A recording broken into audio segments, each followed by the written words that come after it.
Hi, everyone. So excited to be here again today with my special guest, Khan. Oh, here we go. And Erwin Jack. Erwin just came into the studio. Hi, Erwin, just in time. We were about 4 seconds into it. Great to have you with us. Great to be Um, with you, and Don. well, it's always a pleasure. I know we've had many Zoom conversations, but this was our first live stream. And I want to take the opportunity to introduce you to Khan, who's a regular and just a wonderful, not only gentleman, but a great business leader and thought leader. So, with that said, we'll kick it off. Khan, why don't you bring everybody up to date and then we'll swing it over to Erwin. Sounds good. First of all, it's a pleasure to be with you yet again, Don. Always fun, kind of riding in the car with you here and taking down our journey. It's always a fun adventure whenever we get together. Erwin, it's a pleasure to meet you. It's a pleasure being at UConn. I'm looking forward to a vibrant and rewarding conversation for our audience today. Yeah, Well, me that's too. great because every time Khan's on, it's always special, and I'm not just saying that to say that. Well, with that said, Stir the Erwin, I pot. know. I stir the I, pot. oh, for sure, and it really is thought provoking in so many good ways. So, Erwin, most of the audience, I'm sure, doesn't know much about you. Why don't you take a minute or two to focus on a little background? And we decided that keyword or keywords were business development, and I know you're into that. So, Erwin, why don't you share a little bit with the audience? By the way, chat's wide open, and we have our first comment already. So, Erwin, take it away. Well, a little bit about me. Well, currently, I'll start with what I'm doing currently. And currently, I'm with ATS, and what I'm looking after is our partnership globally. So I'm responsible for partnership recruitment, support, and their success. So um, so that's what I'm working on right now. We are looking for project owners to see if they're ready for funding, if they need review, if they need help, and that sort of thing. Previously, I've been in sales and marketing for a number of years. One place that I worked at was a magazine publisher. As you know, print is on the way out. You don't see a whole lot of print anymore, but I still believe there are places for print. And I used to do a lot of travel during that time. And for me, family is also very important. So that's why I have moved on from that particular position. But I actually was trained in university in mathematics, so I view myself as a mathematician. I was prepared for the education system, but I think the education system and I were not quite in alignment, so to speak. But nonetheless, I gained a lot of valuable experiences along the way. Everyone has their own journey; it's unique what they go through, but it develops you as a person, who you are.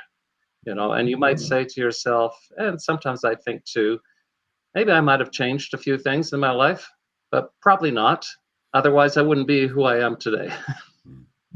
Well, that's great. I know you're up in Calgary and must be thawing out by now, huh? We still have a little bit of snow on the ground, but it should be gone in the next few days. We hope. Well, Oh, we yeah.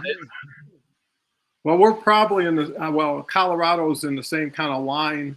If you go up and you probably hit Calgary. So I noticed what's kind of interesting is you focus on 100 million to 5 billion. Seems to be Yes, and beyond for the projects. Yes, so a lot of it will be in the energy sector, but we do look at a lot of different industries, commercial real estate, and so forth. Why energy is so huge, of course, right now is because of the push to transition, right? And so you see so many projects all over the world.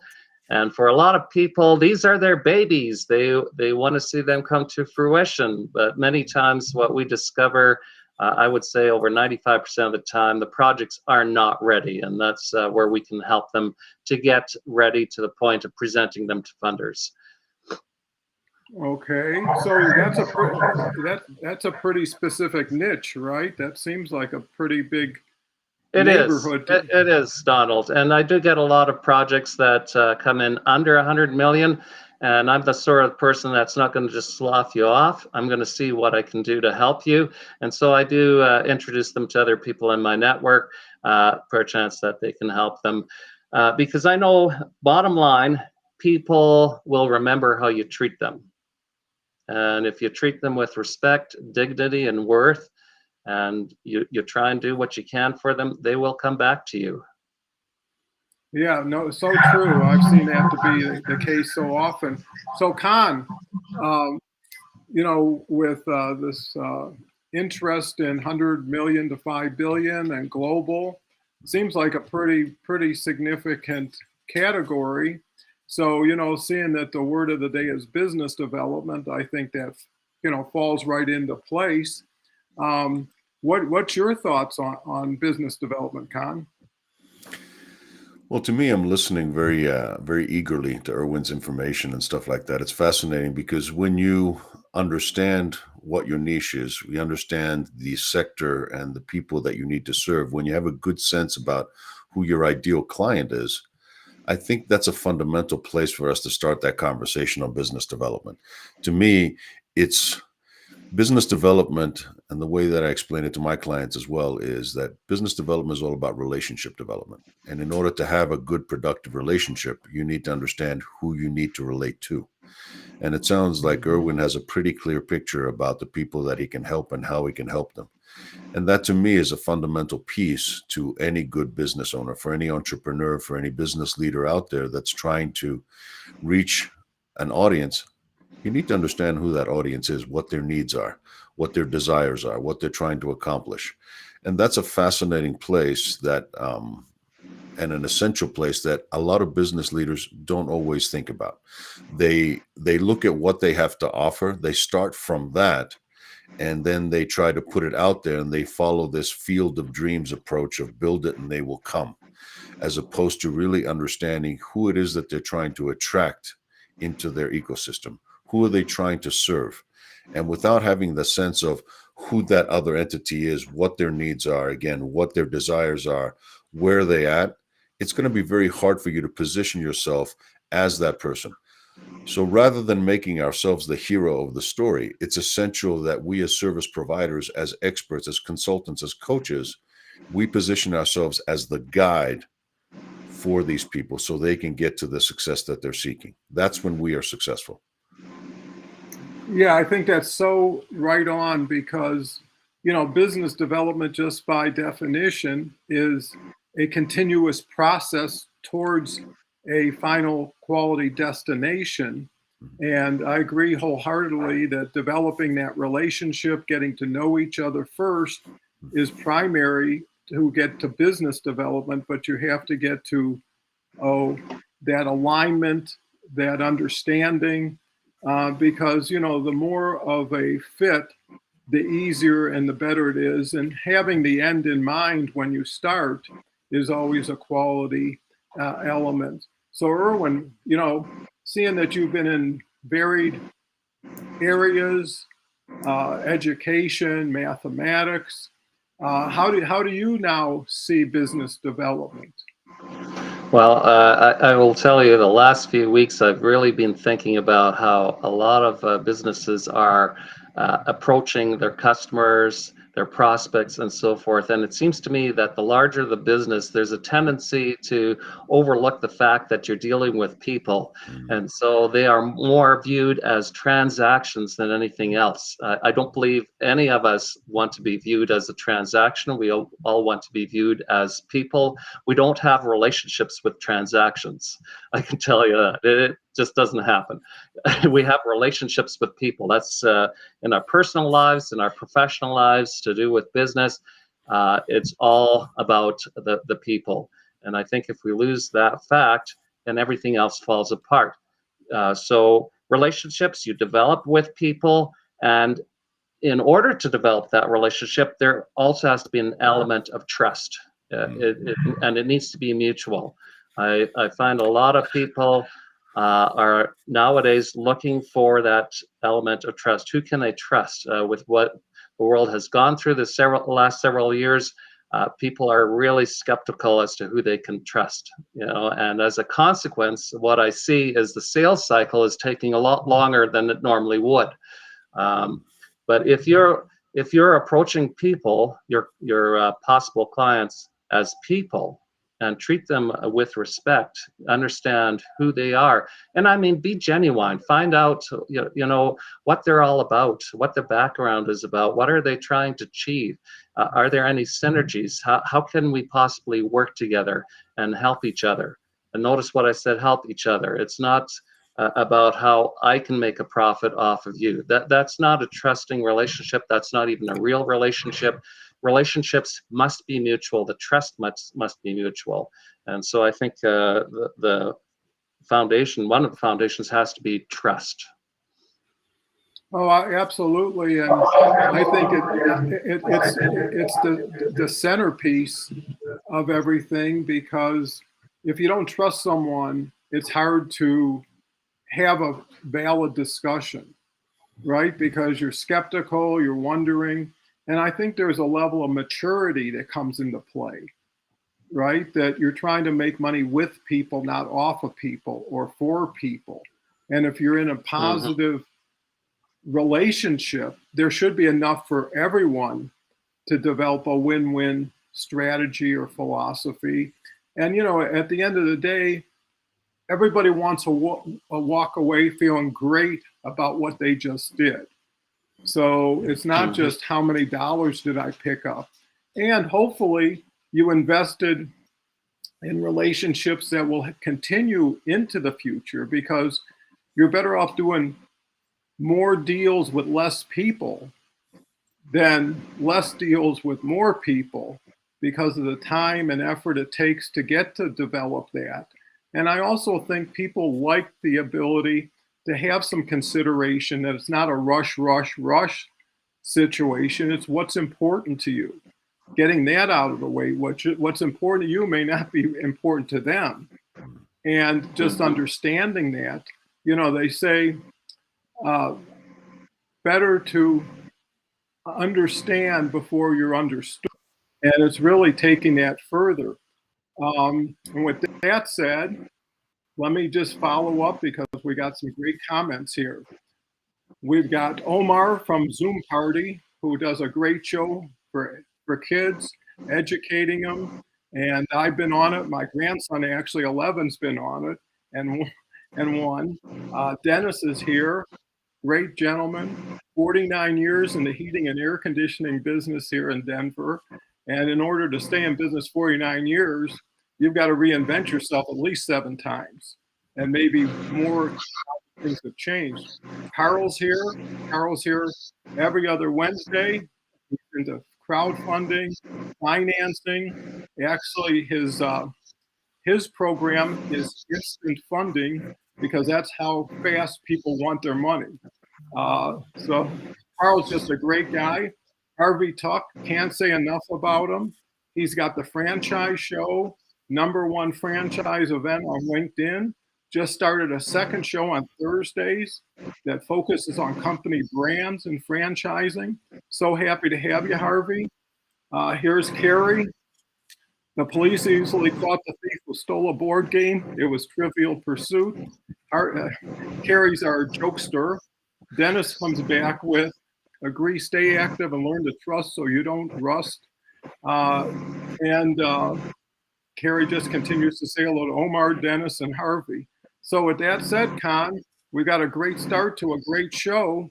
How do we build on trust, relationship, business development? Well, there's a much more popular now expression that talks about people do business with those they know, like, and trust. So when you utilize that, what are we talking about? Irwin is bringing to the table that trust piece. Well, to trust you, they need to get to know you. Once they trust you, then they're more likely to like you and do business with you. People have choices today. And it's important for us to be able to understand that if people are going to trust us, we need to be trustworthy. And the way that we become trustworthy is to be able to do and execute on what we promise. I think the business landscape is full of people that overpromise and underdeliver. And when you're dealing with the kind of financial numbers that Erwin or I or you, Don, have talked about in the past, these mistakes or underpromising at that level can mean the difference between success and really significant failure. I mean, you're talking about millions potentially not realized or lost because somebody overpromised what they're going to do. So people, when the numbers are that high, are going to be very, very careful about who they partner with. So building an audience, building a clientele becomes that much more important. And it's that significant. The way that you present yourself, the way that you deliver on what you commit to. To me, there's no wonder that the sales cycle that Erwin is describing is a lot longer, and it's expanding from that position. It's growing from that piece. We're not selling little things, like throwaway things. We're selling potentially for future opportunities for people to really make a difference. And so that's there's no wonder that from that perspective, the cycle is getting bigger and people are scrutinizing things more. Oh, so true.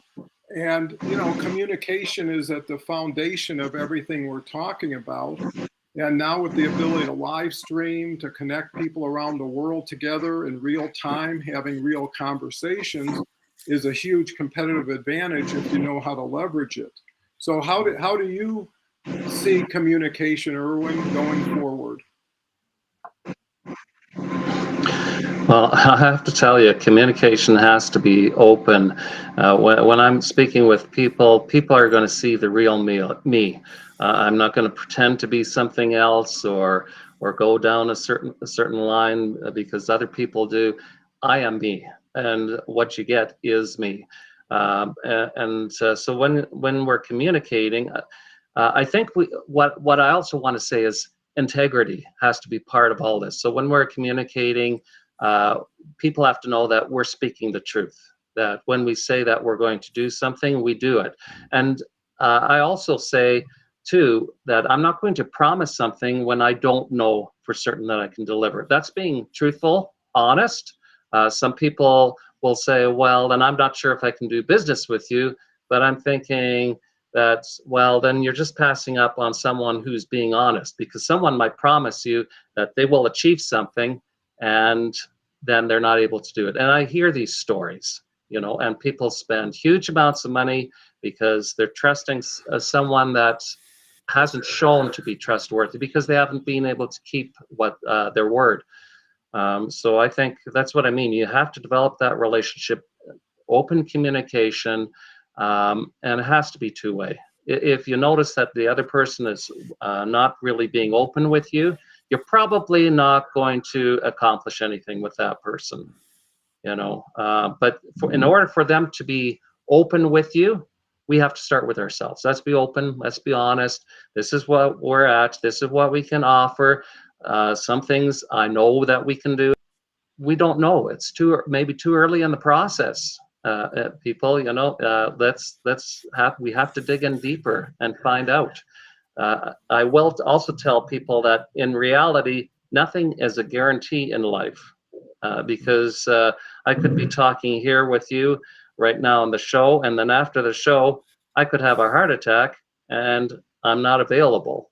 You know what I mean? People need to understand these things. So I think that's why you have to be very personable, be who you are. I know that sometimes people think, oh, business and personal, they're very different. But in reality, there are a lot of similarities because, as I said earlier, we are dealing with people. You're not communicating with transactions. You're not embracing a relationship with a transaction. These are people that you're dealing with. And I think we have to keep that in mind. Yeah, that's so fundamental and important, because, there's a saying, no one cares how much you know until they know how much you care. And there are, and people want to be heard. People want to be respected, like you say, and people want the straight truth. It's much easier to underpromise and overdeliver than overpromise and underdeliver. And, then everything becomes suspect, right? So if this wasn't right, well, what is the next thing you're going to say? And, people are just people. And everybody knows that, not everybody's as strong in certain areas. Everybody has challenges. But the idea is to take 1 + 1 and make 11 out of it, and build synergies. And sometimes it's just really about bringing that piece of the puzzle that's missing from that person. It's not a dramatic change. It just says, okay, what's it going to take to get us over the hump here? And I think once you ask questions before you presume answers, that makes a huge difference. Well, we got Melissa Houston here today. Haven't seen Melissa in a while, but I'll have to say Melissa's one of the best on LinkedIn. She has her shows, and I've been on it, and she's been on my show. So thank you so much for coming today, Melissa. Always great to see you. So, Con, I know you base everything you do on high integrity and principles. And, you can't go wrong when that's your foundation. How did you get to this point? Well, that's an interesting piece, and thank you for that, because that's a wonderful compliment. And to me, it is about being trustworthy. If you want people to trust you, you got to be trustworthy. You got to earn that. You got to be making sure that you deliver the way on what you say. And people start understanding that there is a consistency, there is a safety there when you are able to provide that. They may not always like what you say, or they may realize that you're not just flattering them or telling them all those things, because sometimes they have to hear the hard truth. Sometimes they have to have a reality check. When they come to us as experts in our field, they look to us for the real. What is real, what is truthful. And sometimes that means that you have to curb their expectations and their enthusiasm about certain things, because they may have an overinflated sense of what's possible under the circumstances, or they may want all of these things, but they're not willing to do the work for it. I mean, Erwin, from my perspective, I recently published a book called The Engagement Blueprint. And even though it was written from the perspective of how a leader of an organization, of a team, can truly engage his or her team, it applies nonetheless to people in general. So whether it's a client that I need to engage with, it's really about understanding what are those major drivers of engagement that I need to tap into. And many of them we've kind of touched on here, but just so we kind of make that a part of our conversation, I want to share with you and our audience that one of the fundamental needs that we have as people is the need to feel valued. Whether it's your customer or the people on your team, you need to be able to create a safe space where they feel that they have your attention, they have your care, they have your appreciation for what you're doing, and that you are able to provide an environment where they feel valued and appreciated. Too many times I see professionals trying to win business in a way that they go about and say, well, you know what, hey, I'm really that popular and I have all of these clients. I really don't know if I want to spend time with you. But Erwin, you said it right off the bat. Even if it's somebody that's not within my niche directly or the target market that I have, I'm still going to help the person. And that shows that you value that interaction, because any person will tell you, any entrepreneur, any business owner will tell you that people may say that it's not personal, it's business, but it doesn't get more personal than your own business when it's your success that you're trying to deal with that when you're team. So that's one piece. Another thing to consider is people want to be connected. People want to be connected to the right people that are going to help them, that are going to feel part of the same tribe, if you will, because we are tribal creatures.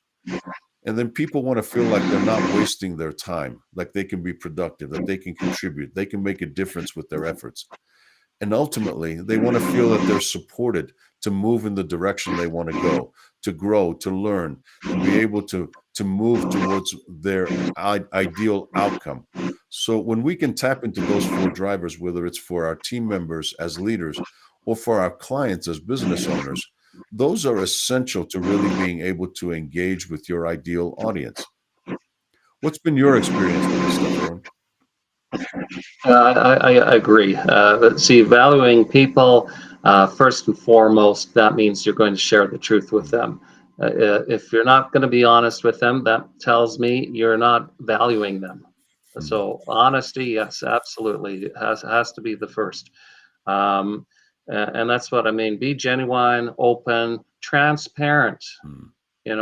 Don't hide things. And you know what? When I come across conversations with people, there are times where I don't have answers, but I'll be honest with them. I'll say, I don't have an answer for you right now, but I will get the answer and I will get back to you. That's showing that I value them. Right. And you were talking about supporting people, and that's what you have within your team too. You are there to support them, give them guidance, encouragement, as opposed to what I say more the managers might say, here's our quota. You need to fulfill it, do whatever it takes. No, that is absolutely the wrong approach. I don't call that kind of person as a leader. A leader there is to guide, to encourage, inspire, provide the resources. Maybe they need some more training, and we can provide that for them. Yep. So that's so true. And everybody likes to talk to people or interact with authentic people that are who they are, do what they say they're going to do. That way it takes the mystery out of it. And it also allows somebody else to emulate that in the way they approach it, right? So if everybody's a straight shooter and allows access and consideration, because there's so many people who put themselves on a pedestal and actually disenfranchise the people they're with, versus let me understand this a little bit better, or can you go into a little bit more detail about that? I'm not quite clear, so showing a little bit more sensitivity, vulnerability, because why not get it right from the beginning, even if it takes a little bit more time, and why leave any stone unturned? So, if you can show that, all of a sudden it will start building that trust factor. Once you build that trust factor, you don't have to go into tremendous explanation. You don't have to do that because, people start to feel something before they start to think something, and I think that's so valuable and important. So Con, I know you're just a champion of engagement, of respect for others. I know you do so much going into organizations and really shoring things up or building things up. Obviously, this has been something you've been utilizing for quite a while. It is, because in many ways, I still have a business of my own. I serve businesses, but I am a business in itself. I have my own team that we work with. And to me, business development from that perspective is indeed going back to what we talked about. It's understanding who it is that you're trying to serve. If we try to be all things to all people, we're going to serve nobody at the end. And we're not going to do as good of a job as we possibly can. Part of the success that we've had at Fresh Biz Solutions is because we really focus on those that we can serve best. We know what our strengths are. We know what we can bring to the table. And we know how we can transform workplaces, both for the benefit of the employer, but also the employees. I mean, too many of my clients right now are experiencing the problems, especially post-pandemic, in this new world that we're opening, in this next normal that we're dealing with right now, where we have a lot of different modalities and ways of operating. We're living in an environment now where not everybody is in person and not everybody is remote. There's a hybrid model that typically is happening right now everywhere. And how you are able to get the most, how you're able to win the hearts and minds of your people, that's what's going to differentiate you as a company. There are so many companies today that can offer very similar services and products and outcomes. What separates the brand leaders, what separates the segment leaders is their people. People truly are the greatest asset that a company can have. And when your people are engaged, when they're willingly giving you their best, that discretionary effort, that separates you. That will turbocharge your business, your operation. I mean, when Erwin probably goes into companies and he's saying, look, this is the segment that I'm working with. I know that I can bring a skill set to help you prepare for that next stage of wherever you are. And Erwin can speak more to that, but my understanding, at least from what he does, is he's looking for those partnerships. He's looking to be that partner, that guide, very much like we do, where we can come in and help companies get to that next level that they're seeking at, whatever that looks like. In my world, that may mean that scalability, that growth that they want to reach. It could be really executing against a brand promise that they're making to their clients, a strategic priority, whatever that is. The fact of the matter is they can't get there without their people. And to me, whatever best laid plans they may have, they're not worth the paper they're written on if they don't have the people willing and able to execute those plans. That's where we come in, to make sure that those leaders have the confidence. When they look around at their troops, they see people eager to go out and succeed the same way that they want, and everybody's pulling in the right direction. That's where you're really going to get the best to truly unleash the potential and your workforce. That's where we're going.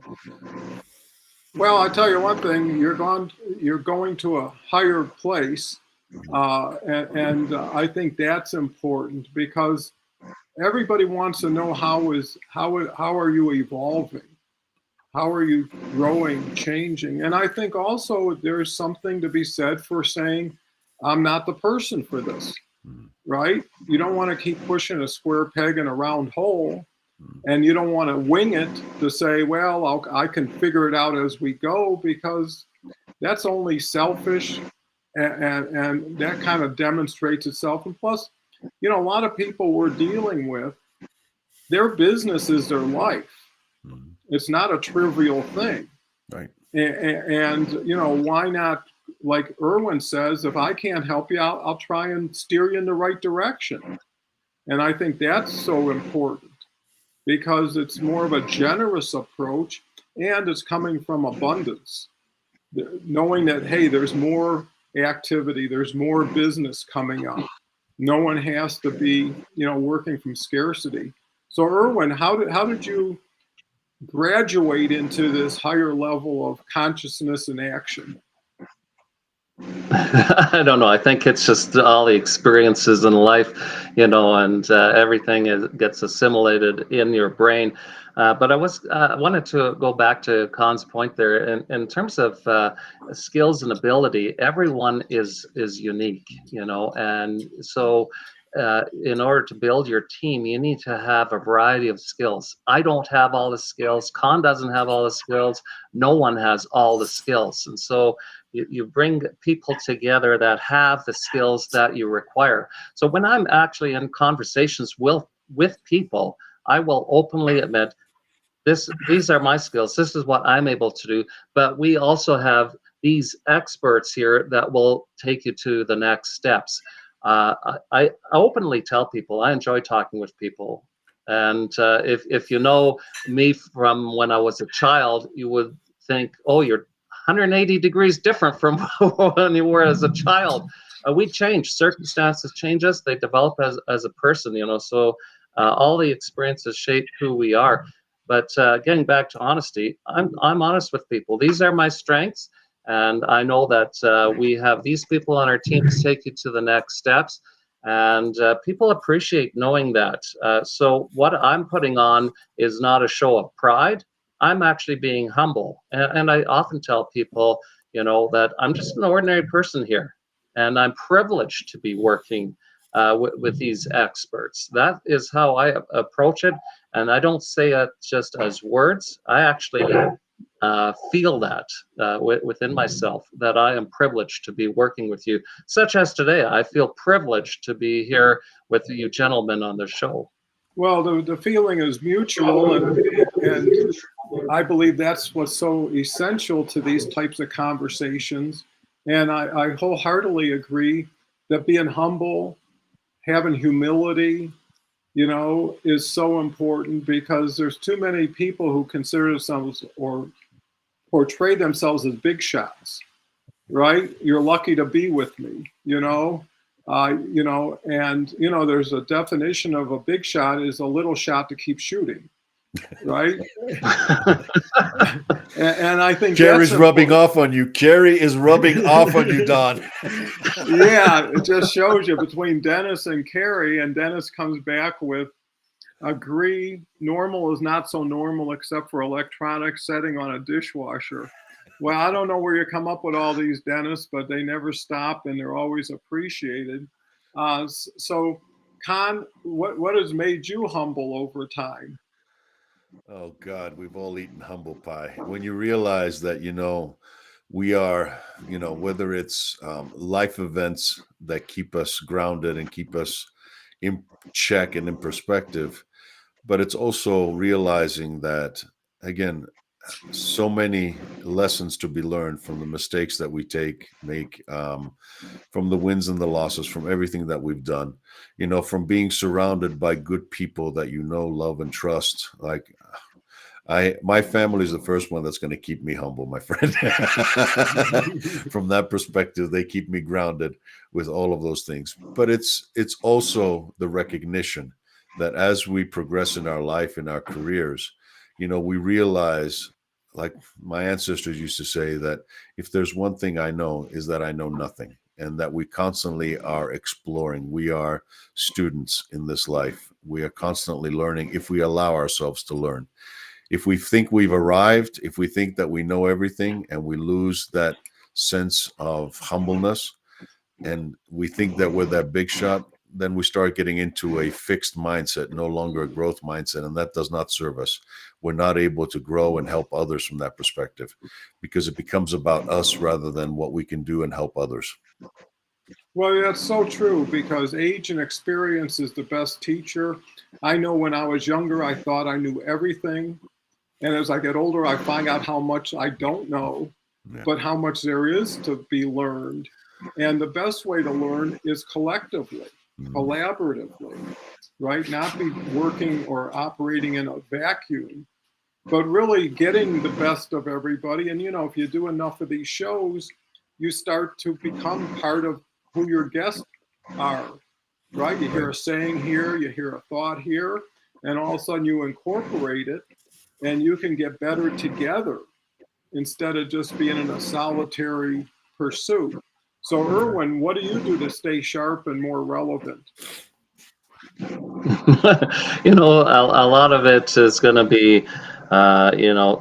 through my conversations. I do spend every day just thinking about things, literally thinking. I consider myself an introvert, and that's my wife would say otherwise. You're an extrovert, but. I do need my time to reflect on the day's events, and where I'm going to be headed the following day and so forth.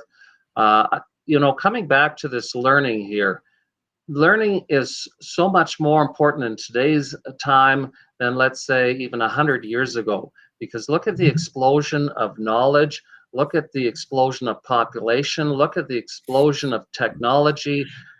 Everything is changing so rapidly. If you were living in the 1800s and prior, life didn't change very much. Business didn't change very much. A lot of what you needed to purchase was based on need, and that was it. Today we have a higher standard of living. We live in luxury. We have excess, compared to those days, and so we think we have excess needs.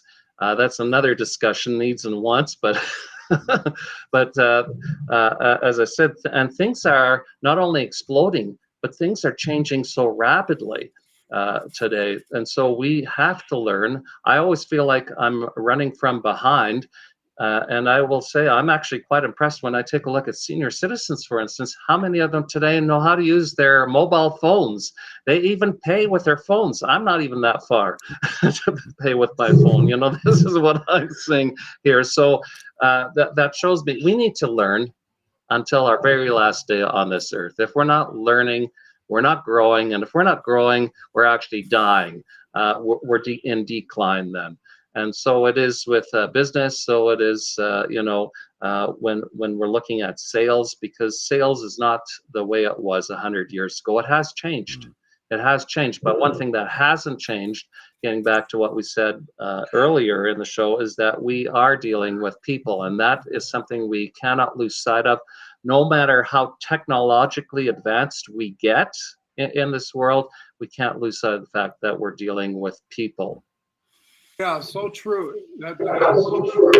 That's so important is that you have to be able to marry high tech with high touch. And sometimes there's an over reliance on technology, and the people side gets diminished or marginalized. And, people haven't changed that much. The world has changed. Mhm. Access to information's never been greater. I mean, between Google and YouTube and all these other things, just keep typing in questions, they'll keep giving you answers. And it really lends itself to a self-education, Mm. right? They say a formal education will make you a living, a self-education will make you a fortune. And it's also the curiosity factor, right? It's like staying curious. Why? How? What does that mean? And all of a sudden, pieces of the puzzle start coming together. And that's what makes the fun of it, is innovation, right? Creativity, the ability to do something that in a way that's really a wow factor. And sometimes you're even impressed with what you have to say, because when you say something, you're hearing at the same time everybody else is. And you wonder, how did that come out of my mouth? And, I think I think the other element is having fun, enjoying things. Too many people are on a search or a pursuit. As soon as they get there, they're on to another pursuit instead of celebrating, instead of enjoying what they have, and really having balance in your life. And it's so easy to neglect what you take for granted that you should never take for granted. With that said, we've got Christine here, who's been with the show for over a year. Just a wonderful lady. She's in a corporate position, finishing her MBA, has a family, juggles so many balls. It's actually not always age and experience. I've met lots of young people that know quite a bit and are self-aware, and I myself had emotional immaturity for a little too long. And what's interesting, Christine, is we had a young lady on last week with Beverly who was just 18 years old. She's already done 120 podcasts. She did a post on LinkedIn that gathered 90,000 views, and the title was "Why I'm Not Going to Medical School Now." And so, from 18 to 100, there is so much value. Embracing all of it, and not just dividing it into sections. So, Con, looks like we're onto something here. How do we build on it?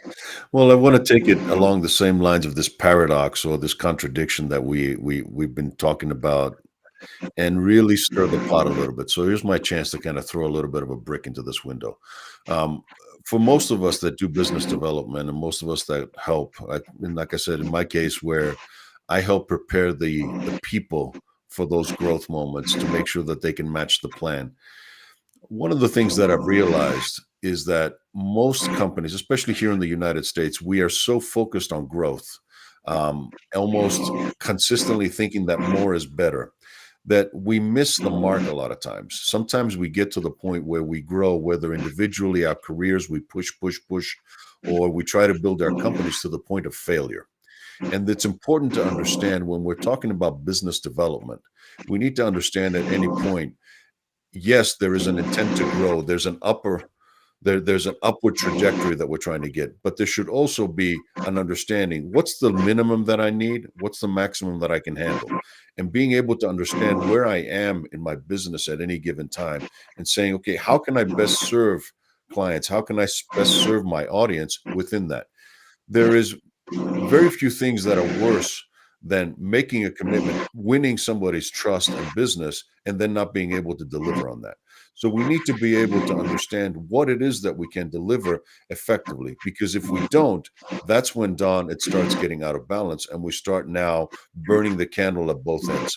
It starts taking a toll on us as we try to deliver on all of these commitments and try to produce more than we have the capacity to produce effectively and to a point of satisfaction. So setting both an upper and a lower spec limit of what we want in our growth path is important when we look at business development. How many clients do you really need to have in order to serve them properly? How many do you want, and are you set up for that to be able to do that? That's what I want to start kind of pinpointing now, and I'd love to get your guys' perspective as veterans in this industry. Erwin, you go first. Well, okay, I agree with you. It can't be all about growth, and new clients because while you were speaking there, I was just thinking about what about your current clients?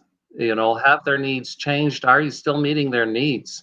Have you followed up with them, or have you neglected them? Because I find a lot of people in business development, they think it's all about getting a sale, closing and done, and it's not done.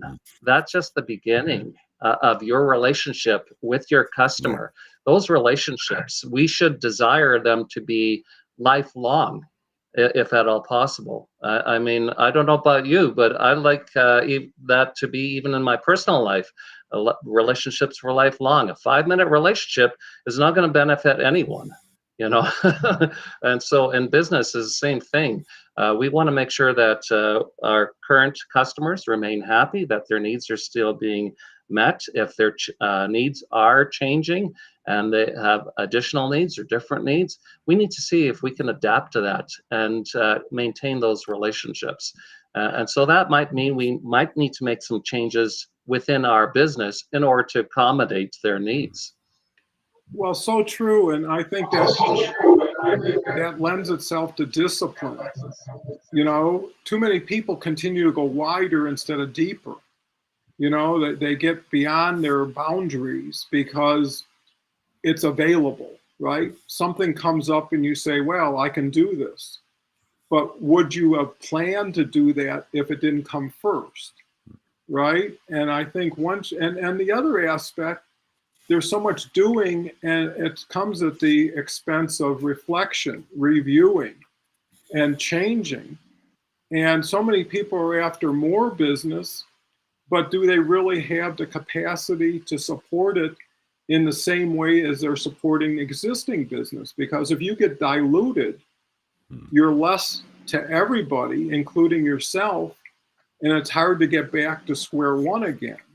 So saying no is important for all parties. Could be because you're full up. It could be because just not exciting. I find that at a certain point, something has to make you better for participating in it, not just richer, right? If you can learn something from someone or just have the experience of working with someone who's truly someone who is valuable, can bring value to you. And I think that's the foundation for relationships, is a little bit of admiration, a little bit of, wow, that's so interesting. And I think that's where trust, honesty, and authenticity come in, is when you acknowledge somebody, where you're not trying to compete. Someone says something, you say, I can say something better. It's enough to say, wow, I sure appreciate what you just said. It's really important to me, or it's meaningful, because it shows they hit the mark. And it also shows that's the mark they should continue to hit, because now you're kind of putting them into a training situation where this works best for all of us if we do this. And also it's important to catch something early if it's starting to get a little wiggly or going off course, where you have to assert yourself and say, no, that's not how we do things here. Or I can't participate in that if that's the way it's going to be. Because you've got your reputation, you've got your integrity, and at the end of the day, you got to put your head on the pillow at the end of the night or at the end of the day and feel proud of yourself. Feel proud that you brought value, because no one's guaranteed tomorrow, so why not make the most of today? And I think whenever you're a little bit more worldly, a little bit more thoughtful, that is a competitive advantage. Too many people look at physical attributes instead of the intangibles. So Con, I know you're a master of engagement and inspiration. How do you see this expanding and growing as you go forward? the conversation, both of your comments, gentlemen, thank you for sharing those. It makes me think of something. There's an underlying thread here, and that's about deepening the relationships that we have with people. There is a fact that remains that it costs you a lot less to strengthen the relationship to keep a client happy than it is to go out and get a new one. The same way in my field, for a lot of times, I look at it as it costs an employer a lot less to really get the most out of the people, to keep them happy, engaged, and satisfied than to go out and get somebody else. For the longest time, the predominant thinking process of those that are out to get a profit is that I'm not going to waste my time with these people. If these people are not working out, I'm going to replace them, whether it's an employee or a client or whatever else. But the problem with that is that you start building a reputation in the marketplace of being so superficial and not really deepening your relationship. People want to do business with people that they know, like, and trust. They want to be able to have a relationship with you, whether it's as a customer or as an employee. You're making a promise. When you go out, Irwin right now, through his partnership with the company that he serves right now, is it ATS, Irwin? You're making a Yes. promise you're making a promise out to that customer that you have or the customer that you want to win. The same thing to your employees. We have a brand promise that we make to our clients, and we have a brand promise that we make to our employees. We need to make sure that we deliver on that. For example, my company, Fresh Biz Solutions, the promise that I make to my clients is that I will help them take a look at what they have first and foremost, and bring ideas that have worked elsewhere or in other situations and give them a fresh spin to provide fresh solutions to existing problems that they have.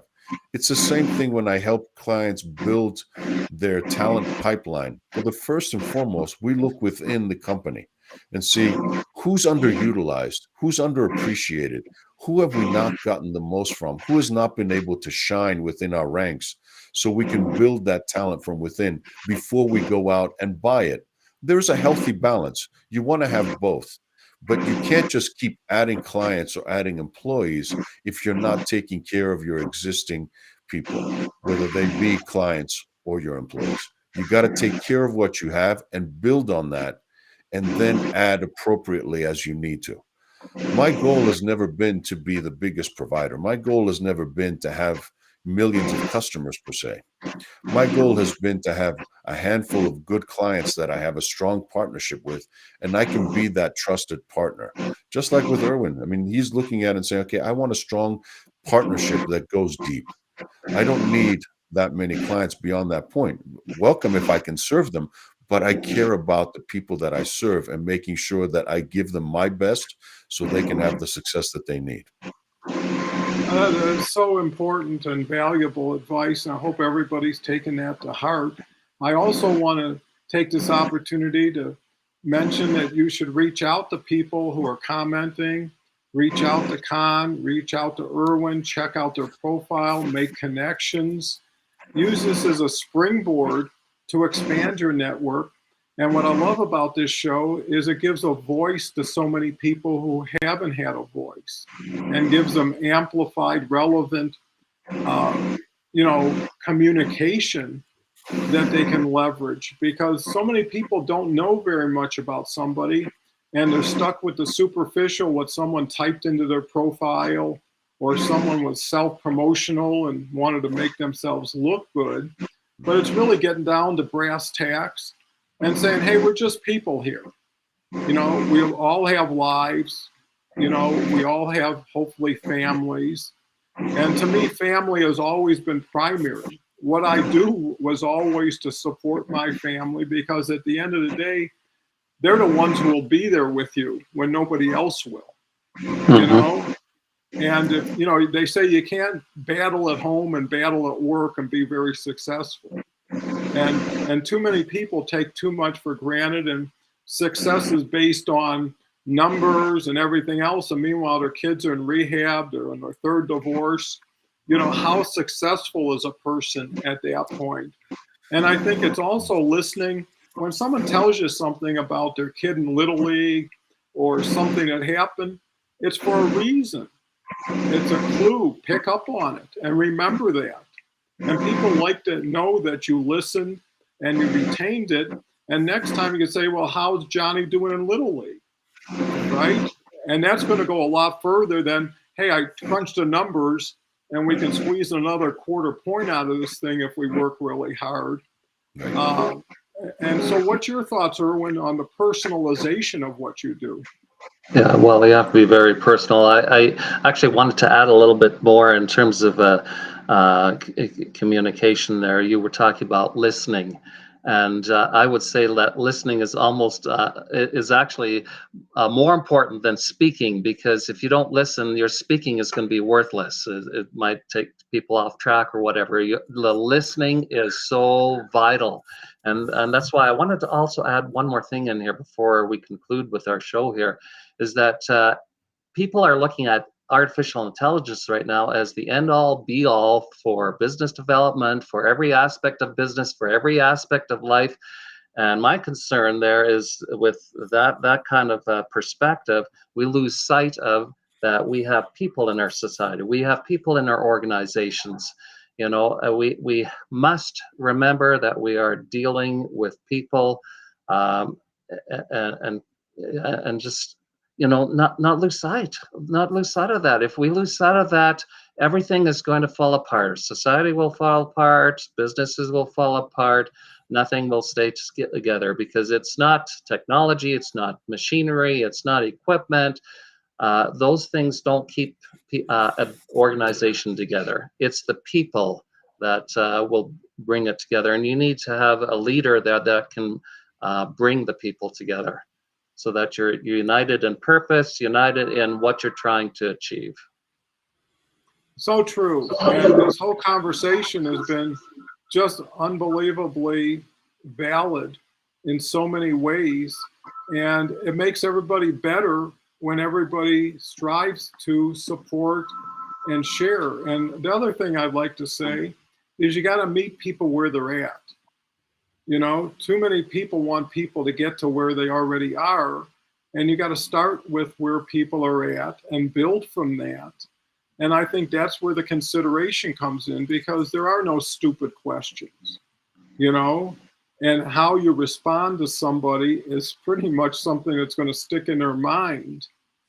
And I think that's so important. So with just a couple minutes to go, love to hear Erwin's thoughts on today's show. I know Erwin didn't know what he was actually getting into. Hopefully it surpassed his expectations. So what's your thoughts, Erwin? Well, my thoughts were an hour was not even sufficient to discuss everything that we could discuss here. Yeah. You know, we just kind of just touched the surface on a number of different things here. You know, it would be nice to have gone a little deeper into some of these areas. But then nonetheless, I really appreciate you inviting me on your show. It was a pleasure. And I hope that your audience can walk away from having watched this with something of value that they can take forward in their lives, in their businesses. Well, that's so thoughtful and generous of you. And it shows the true Erwin that I've gotten to know and appreciate over the couple Zoom calls we had. And based on us not being able to cover all the bases, love to have Erwin back and be able to continue to use this as a building block and a springboard going forward. Con, you're just a natural and a pro at this, and you make everybody look and feel better for how you support each other. And I think that's such a generous attribute. So, Con, you want to share final thoughts? Yeah, I'm going to return back to where we kind of started a little bit, since our word of the day was business development. And I'll just remind everybody that business development is relationship development. Build the relationships with your employees, with your clients, with the people that you engage with. Let's return back to a more human workplace where we can all really thrive, where we can be in a good place, so we don't have the kind of dysfunction that exists in workplaces today, where we all feel stressed about going back to work. Work shouldn't feel like it's such a torture thing. If we create the kind of environment that we can all thrive in and build the relationships that we have, human relationships, I think we can all be in a much better place we'll be better for it, and we'll be able to last a lot longer and succeed. To your point, Don, if we can help each other succeed, the way to achieve our own goals is to help enough people reach theirs. That's how we can all do that. And because we each have our own unique set of goals that we're pursuing, I'm not taking away from anybody else if I achieve mine. So why not help them? Help people achieve their goals, and that way I can get to where I want to go to too. Yeah, that's so valuable, and I say that sincerely. And it's nice to have a helping hand up, but also a helping hand down to pick someone up, right? Because wouldn't it be great to know you were the turning point for someone that gave them the inspiration or the confidence to keep going forward? Because it's all about perseverance. The people who are smart and strong and fast, do they last? Is it sustainable? And do you look at Mondays where you can't wait for Monday to start, where some people are just praying for Friday to show up, right? And if you enjoy what you do, you're going to do it better. And you're going to show yourself as being that better person for other people and inspire them. And actually, you could take clients to a higher level because of a higher thought process, an elevated mindset, and knowing that anything's possible if you really want to put the time, effort, and work into it. So hopefully that gives everybody a head start on Monday this week, gives everybody something they can think about, and hopefully some really quality takeaways that someone can apply and say, wow, it was worth my time today to listen to Erwin, to listen to Con. And, these are people who have paid their dues, have earned their stripes. No one started out, there's some people say it took me 10 years to be an overnight success, right? And you don't always see what transpires. So again, thank you, audience. Come back tomorrow. We've got Beverly and Connie for women's empowerment. And can't thank you enough, Erwin, for gracing this show with your presence and your insights. Con, there's not enough words in the dictionary to describe you, so we'll just keep trying. With that said, have a beautiful day, and come back in 23 hours if possible. Take care. Bye.